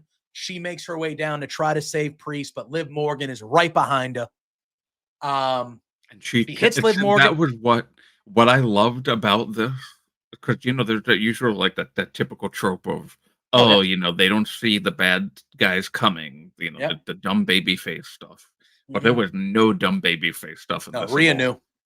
Every single person that was coming, Damian and Rhea knew that they were coming. Yep. So I loved it. Yeah, Liv Morgan comes right behind her, and you can see Rhea make a face because Dom's kind of right in front of her, and Liv's coming, and she's not even looking at Liv still, and she just goes, and she just turns around and just hits her right in the stomach with the crutch. It was wonderful. It was wonderful. Rhea gets in the ring, but the Judgment Day take over, and they beat down. They are Liv is repeatedly hitting Rhea's bad knee with the crutch to the point where Damian Priest puts his body over Rhea. This was amazing. I got goosebumps talking about it. Amazing. What a sweet, little sentimental touch of this right here, where Damian is being a gentleman, really being a noble gentleman and going, I'm going to sacrifice myself and I'm just going to get on top of her. And he gets on top of Rhea to try to protect her. And they start wailing on Priest with the crutch to the point they get him off. And Dom is just whipping him in the ribs with this crutch repeatedly. Yeah. And the Judgment Day are laying out Priest and Rhea. And then finally, I know he had a 4-way to prepare for, but Jesus Christ, Jay. Took you long enough, buddy. What the hell? Jey Uso comes out with a chair. He had to find the chair, He was like, where's the chair? Where's the chair? I got to grab one. The Judgment Day runs off, and we are left with the Judgment Day standing tall. And we are told later on in the evening that both Rhea Ripley and Priest were transported to a local medical facility. And they said Priest had pretty rough injury. No, they said it. They said local medical injury. I know. They said it. What the fuck? Hey, we're done with that shit. No, they're in Canada. The world's different up there. But they said it. Joe Tessitore. Call the medical facility. Speaking of, 2 weeks in a row, Joe Tessitore, very good. Very good again, Yeah, Joe I Tessitore. agree. Very good. His voice is very unique for that. I think it makes it feel like a big fight all the time. It makes it feel like it's a big event, his voice. It's just really well done. Later on in the night, I'm going to kind of keep the Judgment Day stuff together because they cut a really good promo in the back as well, where Finn Balor said, if anybody stands Latino World Order are backstage talking about, because we had Dragon Lee and Dom later on in the night. And they're talking about how they're going to outfox Judgment Day tonight. Judgment Day rolls up. Finn Balor says that if they stand in the way of the Judgment Day, they'll be next. Rey Mysterio calls them wannabe thugs who run from fights and tells Finn to stop hiding behind my stupid son and face him tonight, which Finn Balor agrees. Okay. We'll kind of keep that as we go here. We had a backstage interview with Braun Strowman. He still said he was banged up, but he's not using that as an excuse, and he's going to win the Fatal 4-Way later on. And then we had the first. I loved this Braun Breaker stuff all night, where he was walking up to all the challengers and having little promo segments with all the. I loved it. He walks up. He walks up to Braun Strowman. He's like chest high, and he's doing the thing where he's sizing him up, like, "All right, you're a big bitch. I get it. I get it." Braun Breaker rolls up. He says that he's a monster, but he's here to prove that you don't have to be 7 foot tall and 900 pounds to be one. And he said the only reason Strowman's standing here right now is because he's never been in the ring with Braun Breaker. And they just kind of do a little back and forth. And then he says, "All right, I'll see you later, you big sob." Because he was wearing the shirt that says one big SOB. He goes, "I'll see you later, you big sob." And Braun Breaker walks off. Thought that was a good little segment. We then had the rematch for the Women's Tag Team Championships. It was Bianca Belair and Jade Cargill defending against the number one contenders, the Unholy Union. This was more of a standard fair tag. A little bit of back and forth to start throughout the match. A competitive match. But at the end of the day, Bianca Belair and Jade Cargill win relatively easily. Expectedly so. Expectedly so, correct. And they win by that wonderful wheelbarrow DDT into German suplex combo on Alba Fire, and they retain. And then it's time, Drew. It is time for the return of a wrestling legend, Calgary, Alberta, Canada's own Bret the Hitman Hart makes his way down to the ring. He is introduced by Joe Tessitore and Wade Barrett, who are in the ring at the time. Bret gets a hero's welcome, a standing ovation. Great to see Bret Hart on WWE television. That was he looked good. It was great. This whole time I was thinking, Drew, that this is where Drew McIntyre was going to get involved. CM Punk has long said Bret Hart is his favorite wrestler ever. It's his idol. I didn't think about that. I didn't think Bret was going to take a bump or anything like that because I don't think he probably can. But I thought this is where Drew McIntyre was going to get involved, and then that was going to lead to what we saw, a match being booked that we saw later on in the night. But they kind of went the other way here, where Bret comes out. He says this is the place to be, and no one took more pride than him in being not just a champion, but a Canadian champion. He says Canadian champions will take on anybody. They never duck a challenge, and they have to prove themselves, as he did, to be the best there is, the best there was, and the best there ever will be. And then we hear Gunther's music hit, and we have the World Heavyweight Champion walking down to the ring. He gets in the ring to a chorus of boos, and he says he's about to pour his heart out to one of his childhood heroes. He repeats Bret's tagline and says, this feels a little like passing the torch because, yes, Bret, you are the best there was. But now you're standing in the ring with the best there is and the best there ever will be, which I loved because Gunther actually might be that. He goes, business aside, I'm being honest here. This is truthful. For the bottom of my heart, all the boys in the back, we watched you growing up. He said you were a childhood hero of his, and I wanted to tell you that you'll always be a close second to my actual favorite wrestler, Bill Goldberg. And that, I laughed hysterically, even though I was like, come on, Gunther. I laughed hysterically, but that got a good pop and a chorus of boos from the crowd. Obviously, if you know Bret Hart, you know That guy loves Bill Goldberg, Bret Hart. Loves Bill Goldberg. Famously. Oh, yeah. So it was yes, Joe, I agree with you 100%. Pop me. I thought he was going to say Shawn Michaels because that would be the obvious trope. Well, but they, I actually squashed that. So. Oh, yeah. I actually, dude, Darren Amazing on Twitter, I actually put that. I said, man, talk about a match I would have loved to see. Gunther versus Bret Hart back in the day. Oh, my God. Oh, yeah. Oh, absolutely. Woo. Hose me down, Drew. Hose me down. That match would have been, man. But then after the Bill Goldberg line, Bret kind of laughs. He's like, all right. Sami Zayn enters the fray. He tells Gunther he's got a lot of nerve talking to this man like that in this city. He goes, it's not a joke. He goes, Bret's a Canadian hero, and he's a hero to every single person in this city and every generation of wrestlers in the back who still study his matches. And more importantly, he's a hero to me. Gunther says, Gunther may hold the title, but Bret set the tone for what it's to be a champion. And when Sami challenged him, he ran away. He wants to be the best there is. Fine. He says, prove it. He goes, me and you for the World Heavyweight Championship, part 2. Prove it. Gunther says, Gunther goes, look at Bret Hart. As good as he is, he's not in my league. And Sami, you are far away from being in his league. So my answer remains no. Gunther then tries to leave the ring, and we got Bret Hart doing his thing, calling him a gutless yellow coward, baby. That was a Bret Hart staple. I love that back in the you gutless coward. He calls him a gutless yellow coward to walk away like that. Sami kind of pops out of the ring onto the floor and confronts him, and then a brawl breaks out.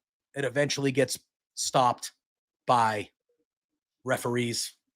So we still don't have Gunther has still not said yes, but it seemed like obviously Bret Hart calling him a gutless coward really, Gunther stopped. He was yelling. It seemed to affect him because that sometimes you call somebody a bitch and that's all it takes, Drew. That's all it takes. Really good segment. Loved it. Great seeing Bret Hart back. I love the Sami because he's also a Canadian hero.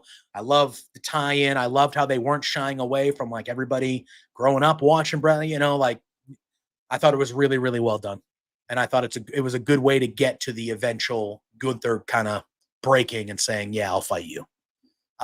Really, really good segment. Real great use of a legend. Real great use of a legend. Very much. Loved it, Drew. Loved the segment. Yeah. Are you there? Did you freeze? No. Oh, sorry. I'm here. All right. Yeah. I didn't know if you were going to add I was listening. You said that. I just said really good. Yeah. Sure. Yeah. It's, he was where I believe, so I was looking to see if I could find the name because they did do a really, really touching tribute to that. Oh, no, we're going to do that after. That's later. Well, we're going to talk about that. Okay. Yeah. Because at first I was like, Sami's from Montreal. And I know Canadian hockey fans. And I was like, isn't that like sacrilege for him to come out in a Calgary Flame? Like he's a Montreal Canadian fan. Like in Canada, that's like, you can't do that. Yeah. But it ended up being the jersey of Johnny Gaudreau, who played for the Flames. I think he was drafted there. He's a BC kid. Both him and his brother played at Boston College. Johnny Gaudreau won a national title at Boston College in college here. And then Johnny Gaudreau played for Calgary for a long time, and he was a Columbus Blue Jacket. We'll talk about it now. But Drew, I thought this was one of the best things WWE. They usually don't do stuff like this. Like they'll honor people that pass away, old wrestlers, and even like when it's a major like celebrity and stuff, we've seen them do this. But I thought what they did here for the Gaudreau brothers, I thought this was so sweet and so nice. It was a really good thing that WWE did here. Just such a tragedy that happened a couple weeks ago with both Johnny and his younger brother, Matthew Gaudreau, being killed. They were riding bikes and they were killed by a drunk driver. Just an absolute tragedy. Terrible story. Gaudreau was still a fantastic player for the Columbus Blue Jackets. I thought what WWE did, and it wasn't just one of those things where they said kind of something at the desk and showed like they said something at the desk. And then they went, I forget, oh my God, her name. I'm drawing a blank on her name. Jackie Redmond. Jackie Redmond. They went to Jackie Redmond, who was outside, and she spoke while they were showing all the stuff that fans had left for the Goudreau brothers kind of at the memorial outside of the stadium, the arena. And she talked about it. You could tell that she was choked up. Her voice was, because she does a lot with hockey, Jackie Redmond as well. So you could tell that she had a relationship with maybe both of them, but definitely at least Johnny. I thought this was one of the best things that WWE has done in a long while. Kind of this honoring segment of these two guys. Just such an awful tragedy. But I thought this was really, really well done and really sweet and just a good thing that WWE did. I thought it was excellent. Yeah. Seeing, when it initially happened, I think it was like, what was it, like 2 weeks ago? Yeah, it was like a little over 2 weeks. I think it might have been, it was on I want to say it was like, 2 or 3 weeks ago. Just brutal. Just a brutal story. Yeah, just seeing the pictures of the young children and both wives. That's really both wives are currently pregnant as well. Both of their wives. That's really what gets me the most. Yeah. This horrible, senseless tragedy of do not get behind the wheel if you're impaired. Do not get behind the wheel. It doesn't end well. Even if you've done it before and it didn't happen when you did it, don't take the risk. No. It's not worth it. We live in a world now where, to me, there is no excuse. There's never been an excuse for that, but there is no. We have apps on our phone that in 2 seconds you can have somebody come in and pick you up and bring you home if you've had too much. In 2 seconds. Uber, Lyft, whatever it is. Call your fucking friends. Call your family. I don't care.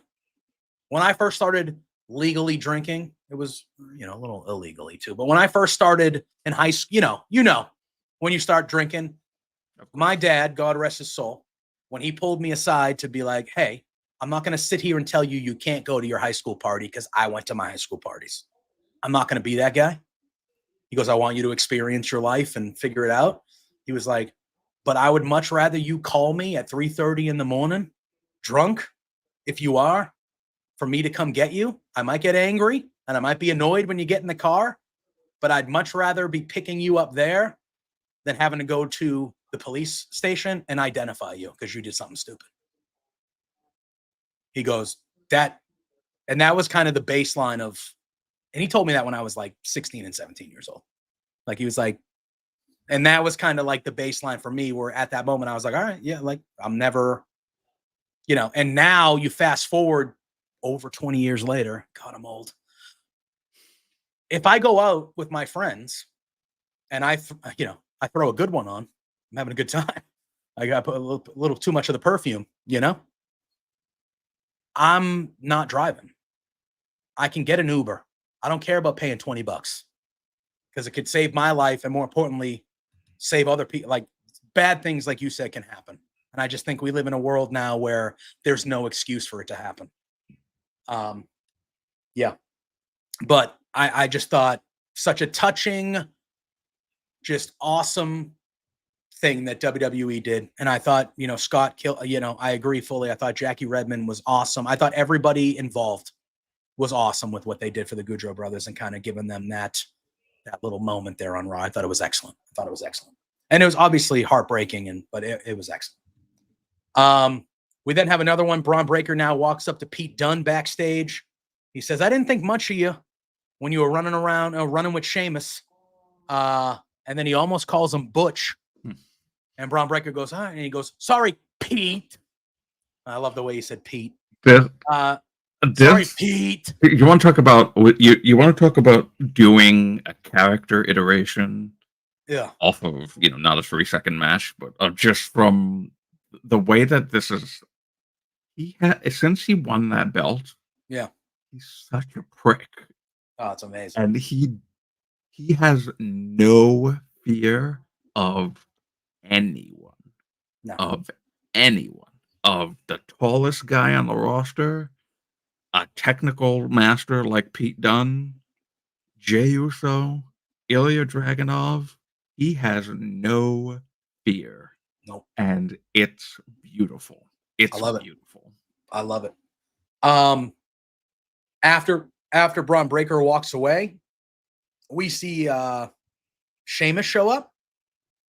He takes out Pete. He hits Pete Dunne and he tries to take him out with the shillelagh, but Pete Dunne avoids it, and we kind of see that. And then when we come back from commercial, we have Dominic Mysterio versus Dragon Lee. Both were flanked by their respected groups. Halfway through this match, a brawl breaks out on the outside, and we see the referee throw everybody out. So he's in the process of throwing everybody out, Drew. But while he's in the process of doing that, Liv Morgan from behind hits a chop block on Dragon Lee, which drops him in the ropes to a perfect position for Dominic to hit the 619. And then he hits a good frog splash. This was a good frog splash by Dom. And he gets the pinfall victory over Dragon Lee. Good win for Dom. Good win for Dom. I liked how they did. The referee was doing the right thing and kind of throwing everybody out to make it one-on-one, but he forgot about Liv Morgan, who was kind of just chilling in the back, and she takes advantage. And before the people even leave ringside, Dom takes advantage and gets the victory. Yeah. I thought that was a nice way to do that, a little different. But I thought all in all, a pretty solid match between Dom and Dragon Lee. Yeah. We had a little tease in the back. Bianca Belair and Jade Cargill run into Damage Control. Io Sky tells them not to get used to having those tag belts, and they will kind of walk off. And Kairi Sane is like lifting her hair and like pointing to her eye, like blaming them for her eye. If anything, Bianca saved you from death. The hell, dude! You getting angry like it was their fault. I thought that was kind of funny though. We are then back from commercial, and the Pure Fusion Collective are in the ring. Sonya Deville yells to get the music cut during Lyra Valkyria's entrance. She calls her a joke. She says she's trying and fails, and this mystery partner is supposed to be scary. They don't care. The mystery partner is going to get destroyed the same as they are going to. And then we find out, in the least surprising surprise of all time, we find out that Natalya is the partner of Lyra Valkyria and Selena Vega. And then we have ourselves a 6-woman tag. I felt bad for Natalya because Natalya's from Calgary, Alberta, and she got no pop when she came out there because, unfortunately, nobody cares about Natalya. Unfortunately, I think Bret kind of took all the yeah. However, I will say at the end her. of this match, when they did the triple sharpshooter spot, the crowd lost their mind, and I think that was a good moment for Natalya and Lyra and Zelina to get that victory. But I kind of felt bad for Natalya. I was like, ooh. I was like, they brought her out for the hometown pop, and there was almost no reaction. Not great. But the match itself was fine, and the triple sharpshooter spot was awesome. I like that a lot. And I think, Natalya kind of got her little pop there when they did the triple sharpshooter spot. But I thought this match was what it was. Now. Which is fine. Natalya, you're not going to, you can't go wrong with having a person like Natalya on your roster. She's going to make everybody look great. She's still as good as it probably gets in the ring still. Like, oh yeah. No problem with that. My problem with this though is why are the Pure Fusion Collective losing another match? Why am I supposed to take them seriously? A group that you just put together like officially a month and a half ago who's lost 95% of their matches. And their name sucks. Have they explained Nope. Pure Fusion? Maybe they did. At all? I think they did it first, didn't they? Didn't they cut like a couple I don't remember it. But didn't they cut like a couple one-liners before they announced the name? Were they backstage? And for me, bad name or not, I think the name is damaging. I really think it is. But bad name or not, how are they losing all these matches? They may need to do some damage control. Literally, like, I understand Natalya's coming back, hometown pop. This one I get. But why the hell did they have to lose their previous like what are we doing? It's a brand new group. You're trying to establish them. You're not going to establish them if they're losing all the time. I know Baszler won the one-on-one last week to get to this. Okay. That I think is like their only win since they became a group. Honestly. It's brutal, man. It's brutal. They've only been a group for like a month and a half or so, right? But still, like, in the beginning stages of a group, that's when you want, right? Don't you want to establish them as like, oh, this is a group. Oh, yeah. They're new. We got to, they're losing every time. Like, why do I care? That's what they did with Damage Control when Damage Control debuted, and then they lost a bunch of matches. Brutal. It's just brutal. I don't know why they do that as often as they do it. It makes no sense. I digress. We come back from commercial after this, and we have Drew McIntyre. Drew, see what I did there? We have Drew McIntyre entering the fray to large CM Punk chants. He tells the crowd, he goes, "Why are you stopping? Come on, I'll even do it with you. Come on." I love it. I love it so much. He says he's done with him. Says he's not going to let him just, or he says CM Punk says he's done with Drew. He says, I'm not just going to let you move on like that. That's not how that works. You've cost me my title 3 times.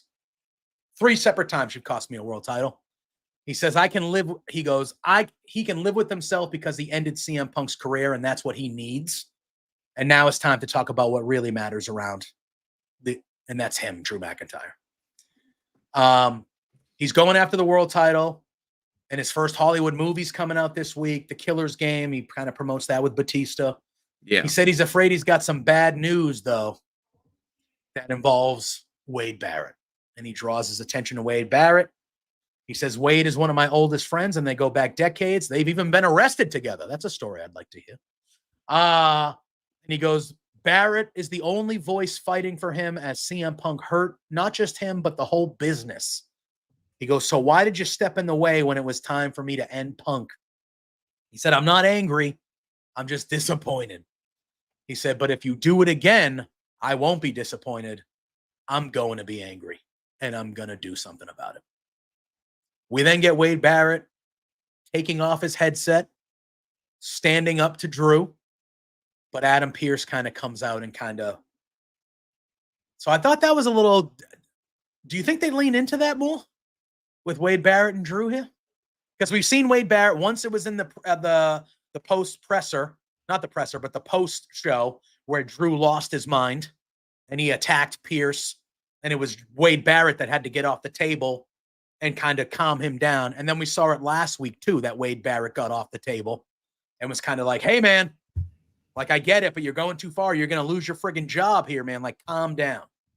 And now we got them standing face to face. Do we think that they continue with this here with Barrett and Drew, or do you think this was kind of just a? No, I think it's probably just a one-off thing for this moment. Just to get Adam Pearce to come out. Yeah. But I mean, I wouldn't hate seeing a thing between them. I'd love to see Wade Barrett back in the ring. Oh yeah. There's no reason why he can't be in the ring, right? I don't think so.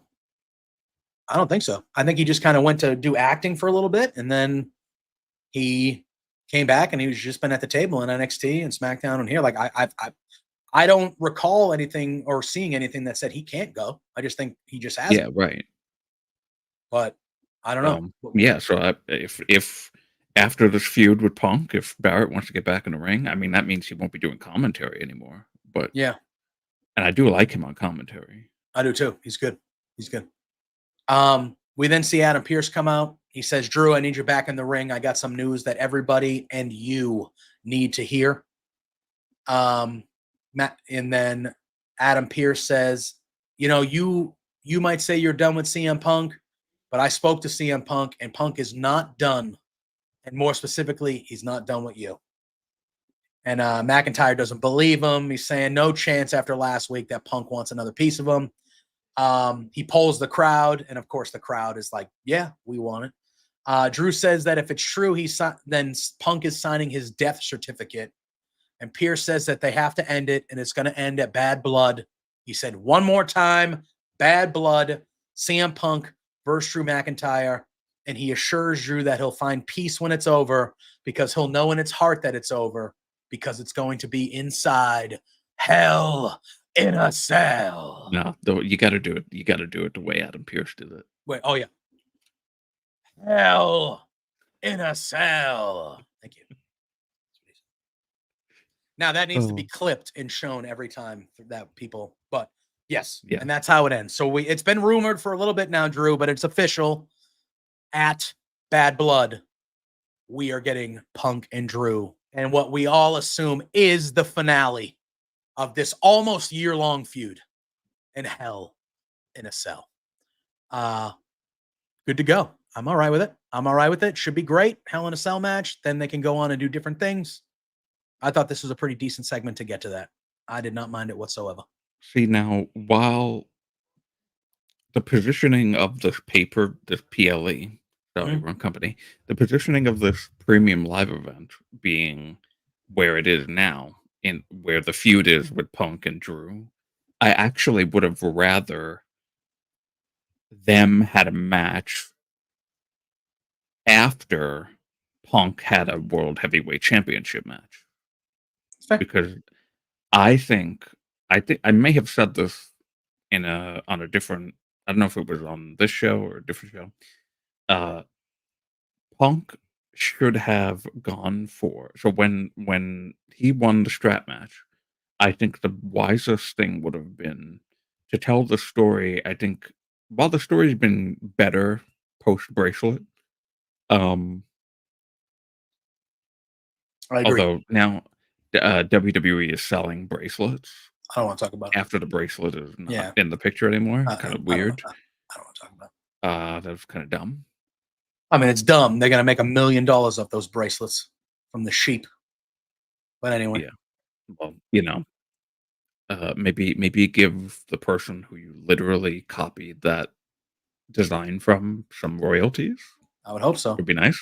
I would hope so. I doubt. Well, you never know, but I would hope so. But if I was her, I'd be looking for him. So, post bracelet, feud has been better. Obviously, didn't need the bracelet at all. But what I think would have been the icing, the cherry on top, we'll say, what would have been the cherry on top for me is if after the strap match, Drew was not on TV at all. Laid it low, was not even on the show, was not mentioned. And then Punk and Gunther had a feud to Bad Blood, where Punk faced him for the World Heavyweight Championship. And then Drew shows up and screws him out of the title. Good. That would have been fun. I feel like that would have been like the perfect, that fits in with this story so well, where he's been screwed out of the championship over and over and over. Yeah. Finally, when Punk is going for his first championship in WWE in over 10 years, Drew screws him out of it. And that would have served two purposes. It would have served Drew and Punk, with Drew really getting revenge this time, for real. And it would have served Gunther as well, because now Gunther's back-to-back WWE legends defeating them in pay-per-view matches for the title. Yeah. Imagine he defeats Randy Orton and then he defeats Punk. That's incredible for his career. So I could have seen, even though it was, Drew got involved and whatever, but he'll still, as a heel, he'll use it as I beat Punk. Yeah. So I think that would have served two stories. And just then we would have done the Hell in a Cell moment between Drew and Punk. But of course now, how do you have a Hell in a Cell after Bad Blood when Bad Blood is like the Hell in a Cell pay-per-view pretty much at this point? So you can't do Hell in a Cell a month after Bad Blood. Bad Blood is where Hell in a Cell should be. and their feud is a Bad Blood style match as well, like the other matches that are on the card. Yeah. So I kind of wish that Bad Blood was a month later, and there was a different pay per view that Punk and Gunther could have done, and Yeah. then they could have done their Hell in a Cell match at Bad Blood after that. But I just feel like it should have never been about the bracelet for Drew. It should have been about screwing Punk out of a title match like he'd been screwed. I wouldn't. So, Yeah, I don't mind it. I don't mind that at all. But having we'll said that, talk. the match would be amazing. Oh yeah, and So, we got a couple weeks so we can talk about it. But I'm very intrigued to see who they have go over in that match. To be honest with you, I have a feeling it'll be Punk because I do think Punk will go for the title. But I'm very intrigued to see how they do that. So, but we'll talk about that more at length. Backstage, we see Karrion Kross and Miz. Xavier Woods shows up, and Kross is like, "I'm done with you. I'm getting out of here." Hopefully, and then they start talking. They mention Bronson Reed. Xavier Woods says, "Hey, you're the guy that beat John Cena at WrestleMania. Like, come on." And I like how Xavier Woods is kind of talking about certain stuff, and the Miz is kind of like, "Yeah, dude, like, I get it. Like, I did that shit all the time. I'm the Miz. Like, I used to do that shit all, whatever." And then Miz kind of walks off, and we see Kofi Kingston show up. And Kofi says, "Hey, I got us a tag title match for next week on Raw." So we got that happening. Wonder if we still maybe see a turn. But we'll see. We'll see, Drew. We then I had gotta be honest with you. Yeah. This week, it felt weird. I actually didn't like it this week. I A feel part of like me, the Odyssey Jones aspect of this being done yeah, randomly all of a sudden, and I mean, we don't really even know yet, but okay, yeah. whatever. But Mhm. but the fact that that whole thing was really being built on, it seemed, in my eyes, Kofi and Odyssey turning on Xavier, Mhm. and now they're now kind of flipping it. Last night, it kind of looked like I would see Xavier turning on him now all of a sudden, and that's not what I was seeing for the past month with that story. Now, of course, Yeah. they have to do You something got to because course Odyssey is correct. not there Yeah. anymore. Yeah. But I'm not a fan of it now. I was like, That's fair. Now, I didn't like it. do we think that with that, they're just back to being the New Day now? Do we, Didn't seem like it from or last night's yeah, promo. or do we think that maybe next week we still are getting a Well, heel see, now turn? Kofi what could they're just, doing now yeah, is they're doing the, oh well, it's the 10-year anniversary of the New Day. it makes me That think that may Kofi lead still to, could, or maybe they just win the fucking belts. And then the New Day are just the champions again, fighting all these young tag teams. And you got they could. I don't think they'll take the belts off of the Judgment Day. But wait, that's who the champs are, right? I'm not crazy, right? Are the yes, Judgment Day the Raw Judgment Day. champs? Yeah. Yeah. I don't know if they'll Haven't take the defended belts them off in a them. while, but Yeah. yeah. But I could definitely see them kind of still running with the end game of that, what they were doing, just in a little different way. Speaking of Judgment Day, we got some more of them here. Finn Balor versus Rey Mysterio. You know what? This was a good old fashioned. Finn Balor puts a submission on. The ref counts to 5. Finn Balor doesn't let go. He just gets DQ'd. I liked that a lot. I did too. I thought Finn Balor looked excellent tonight. He looked like the leader of the fucking group, and he looked like somebody that could be a future world. Like he looked like they made the Judgment Day look badass tonight, and I think the Judgment Day needed to look badass because it had been a while since they looked badass. All right, that's a lot of badasses in a row right there. But like it had been a while since they had this type of night. And I think they needed a night like this. Because after the match, he still doesn't let go. And then he poses in the turnbuckle like he won the match, even though he didn't. And then he drop kicks Rey hard into the ring post. And then he drop kicks Mysterio onto the apron again. So he like beat up Rey after the match as well. And then he left kind of like standing tall as an asshole bad guy. And then he cut a promo backstage as well with the whole group saying that tonight was a message that if anybody at any time can get it. and that the tag division belongs to the Judgment Day. So this was just really a good night for the Judgment Day as a whole, I thought. We then had the final of the Braun Breaker. He gets face-to-face with Ilya. Thank you, Scott. Appreciate you. Yeah, we're going to be wrapping up here in a few minutes, but appreciate you, Scott. Have a good rest of your day, my man. Dragunov is interviewed. He says he's going to have to dig deep to survive the match, but he wants the prize at the end, and he has unfinished business with Braun Breaker. Braun Breaker rolls up and says they don't have unfinished business because I've beaten you. And he goes, and if you want, I'll beat you again. And then we see main event Jey Uso. They had a thing last week in that excellent backstage promo with them two. So Jay just kind of gives him the cold shoulder, just walks right by him, sets up his little entrance. And then we have ourselves the main event of the evening. And it was a great four-way here. This match was awesome.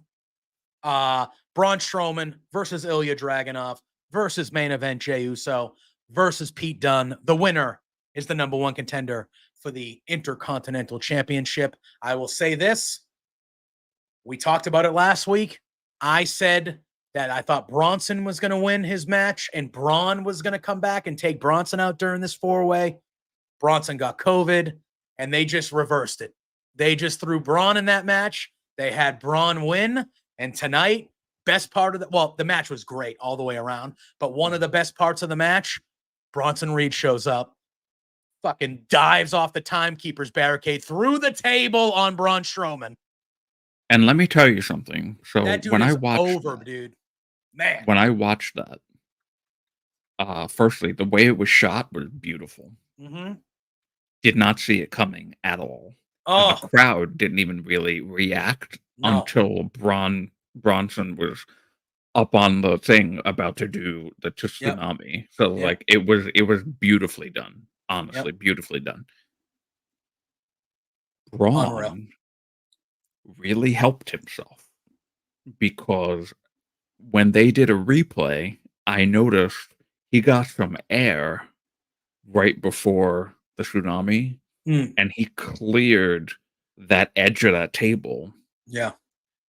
And went down on the flat surface instead of crashing into it the way that he could have, because that could have probably not been good for him had it happened that way. Yeah. So that was like he jumped at the perfect time to just clear the edge of that table so that he didn't get hurt. And incredible spot. Incredible. Just incredible. I need a last man standing match between Bronson Reed and Braun Strowman to main event Raw in the next couple weeks. I feel like that's what you do. I don't think it's on the pay-per-view. You know what? Main event Raw, last man standing, and have them do some fucking wild shit. You know what? And that's how we do it. This should be the new I'm not finished with you feud. Yeah, 100%. These guys should, Don't get me wrong. I want to see Bronson Reed work his way towards championships, work his way towards the main event scene, because he is that type of guy. But this feud right here with, Dare Amazing, perfect. Let him do the old school, break the ring, like do whatever. Do whatever. I want Braun Strowman flipping ambulances out back again. Kind of what they did with him and Roman when they couldn't get enough of each other. That great feud with Strowman and Roman. Yeah, right. That's what I was going back to. Just do it right now. I'm all not over finished again. With you. Exactly. You know, exactly. Like, just to do that between the two of them. Oh. Yep. Give me a last man standing match when they're like tipping ambulances over on each other to keep each other down and shit. Like, give me it all. I want it all. Give it. So that basically took Braun out of the match the rest of the way. And then we had kind of a three-way with Dragunov, Uso, and Pete Dunne. Excellent stuff. At one point, I just had a thought. The last Raw, I know it's a couple months away, but the last Raw on USA, you do a no DQ last, just whatever have them take down crazy the whole set. thing. Just have them take down the set. set. Destroy the building. Yeah, it would just destroy be the set, destroy it all. Destroy it all. Then we ended up with a little bit of a three-way the rest of the way here. Very good. I think at any point I felt like there were moments where I thought all three of these guys were going to win. I thought there were moments in this little finishing stretch where I was like, oh shit, this guy's winning. Oh no, Pete Dunne's winning. All three of them. Mm-hmm. But we did see Yeah, when Pete Main, Dunne threw Jay out of the ring, I was like, "Oh, he got it Pete right Dunne's there." winning. I'm like, it's happening. But main event, Jey Uso ends up winning with a splash on Pete Dunne. He is now the number one contender for the IC title. And the show ends with Uso celebrating his victory. And we see Braun Breaker kind of appear behind him, kind of staring through his opponent there. And that's how we go off the air with Monday Night Raw. A good episode. Bad Blood is truly rounding into shape here. We already have like 3 or 4 matches already booked for it. I think we're going to get Sammy and Gunther there. We got Jay and Braun. We got Rhea and Liv. We got Finn and Damian.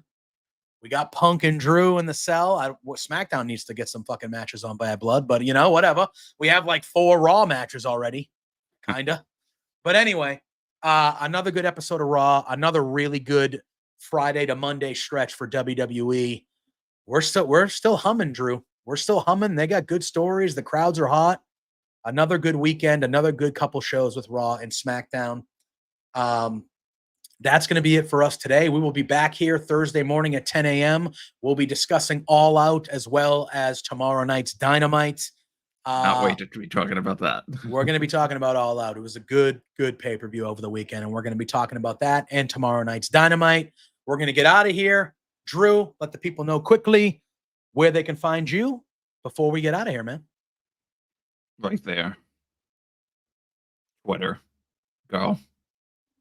There it is. You can find me at JPJ Loves Gaming on all social media platforms. Tuesdays and Thursdays, 10 a.m. here with Drew. Thursday nights, 8 p.m. with my man Pluggo for the flagship Between Two Beards. Give us all a follow. Go follow at B2Beards. Go follow at Firmly LW now. Firmly Love Wrestling. That is our Twitter account for this show. If you want any news, whether it's a time change or what we're talking about or anything, go follow us at Firmly LW. Follow us at Love Wrestling CA. We have great stuff we release daily. Congratulations to Cody Rhodes for being number 1 on the PWI top 500 list. Very fitting. Very fitting. They're amazing. Thank you and everybody else that popped into the chat today. Drew and I and everyone here at Love Wrestling appreciate you greatly. And until Thursday, Drew and I will be seeing you around. You know the drill. Peace out.